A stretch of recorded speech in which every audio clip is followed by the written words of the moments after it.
warahmatullahi wabarakatuh. Perkenalkan, nama saya Nur Atika Suri, NIM 2203320035 dari Program Studi Perencanaan Wilayah dan Kota, Fakultas Teknik Universitas Muhammadiyah Sinjai. Pada kesempatan ini, saya akan membahas materi Smart Branding terkait mata kuliah Smart City. Berikut pembahasannya. Definisi Smart Branding. Smart Branding merupakan sebuah inovasi dalam memasarkan daerahnya sehingga mampu meningkatkan daya saing serta mampu menarik partisipasi masyarakat baik dari dalam maupun luar daerah, pelaku bisnis dan investor untuk mendorong percepatan pembangunan daerahnya. Mengapa smart branding penting di era digital? Yang pertama, pergeseran perilaku konsumen di era digital, di mana konsumen semakin mengharapkan pengalaman yang dipersonalisasi, relevan, dan berpusat pada dirinya. Mereka ingin berinteraksi dengan merek yang memahami preferensi dan kebutuhan individu mereka.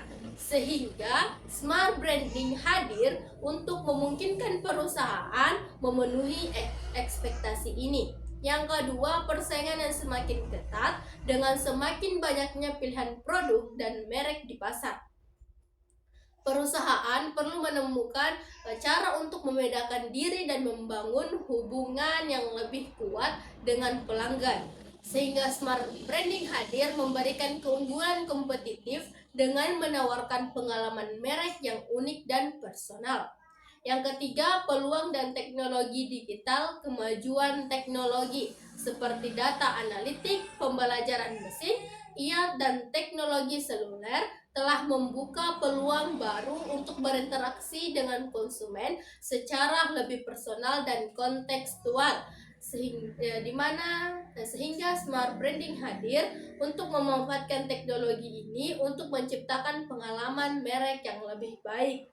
Yang keempat, meningkatkan loyalitas dan keterlibatan dengan memberikan pengalaman yang dipersonalisasi dan relevan, di mana smart branding hadir dapat meningkatkan loyalitas pelanggan dan mendorong keterlibatan lebih besar dengan merek.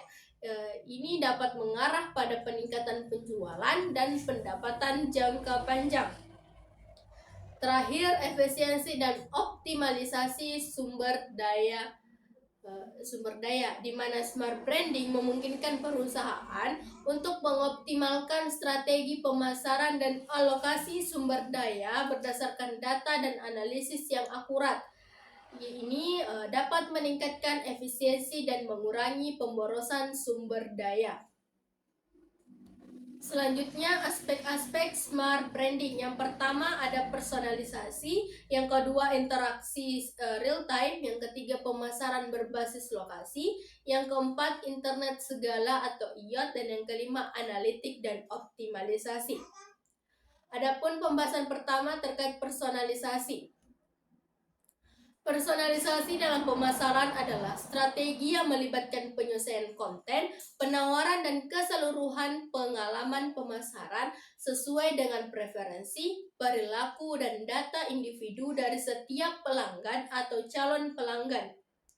Adapun teknik personalisasi, yang pertama segmentasi, di mana proses pengambilan pasar menjadi kelompok-kelompok atau segmen yang memiliki karakteristik, kebutuhan, atau perilaku yang serupa. Yang kedua, penargetan, yang melibatkan evaluasi daya tarik setiap segmen berdasarkan kriteria seperti ukuran, pertumbuhan, portabilitas, dan kemampuan perusahaan untuk melayani segmen tersebut dengan efektif.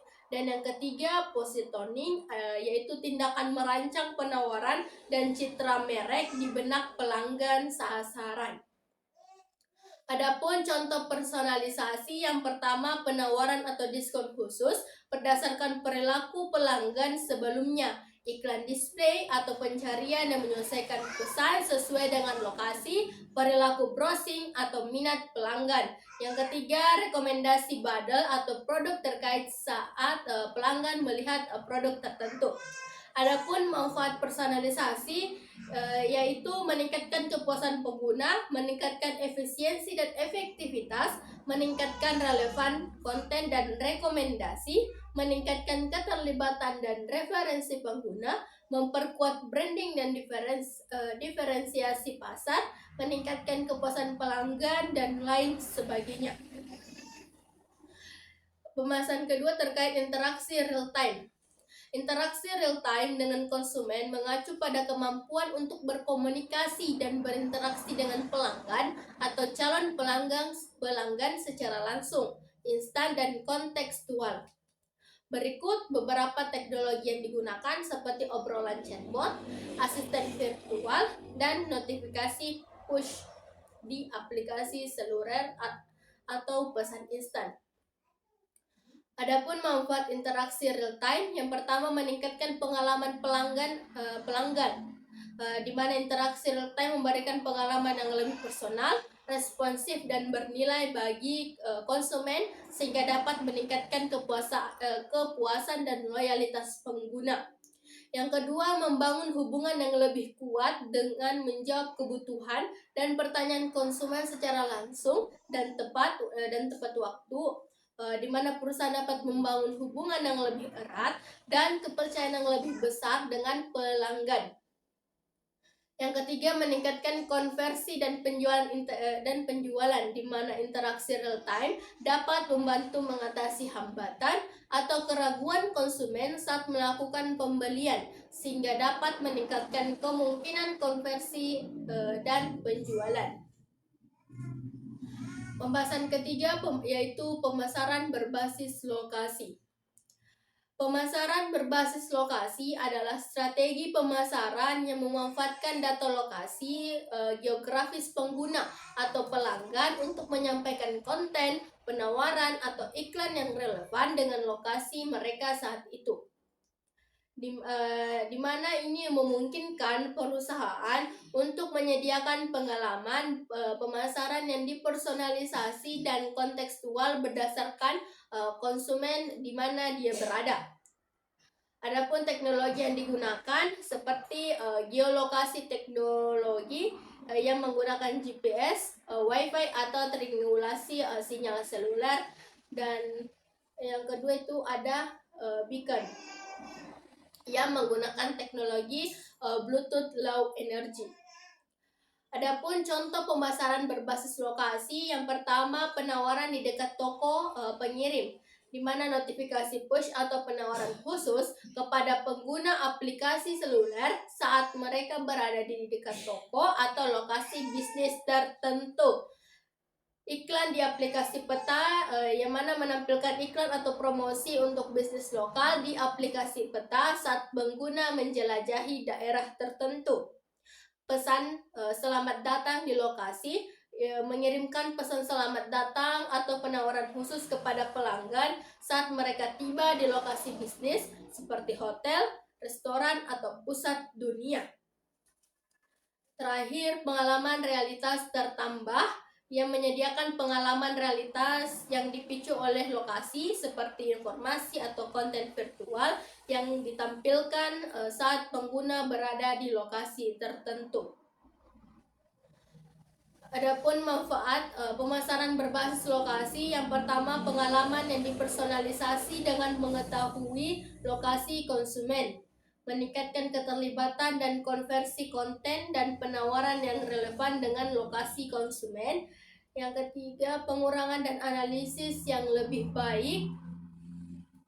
Terakhir, peluang kolaborasi lokal pemasaran. Pembahasan yang keempat, internet segala atau IoT, di mana Internet of Things adalah jaringan perangkat yang saling terhubung melalui internet. Perangkat ini dapat berupa apa saja, mulai dari smartphone dan laptop sehingga peralatan rumah tangga, mobil, dan bahkan sensor yang tertanam di lingkungan sekitar, di mana perangkat ini mengumpulkan dan mentransfer data secara real time, memungkinkan komunikasi dan interaksi antara perangkat dan manusia.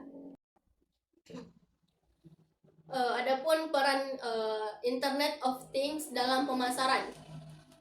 Yang pertama, memperoleh data pelanggan yang lebih kaya, menciptakan kampanye pemasaran yang lebih personal, meningkatkan efisiensi operasional, mengembangkan produk dan layanan baru, dan membangun hubungan pelanggan yang lebih kuat. Adapun contoh pemanfaatan Internet of Things dalam pemasaran, yang pertama perangkat wearable dan smart home.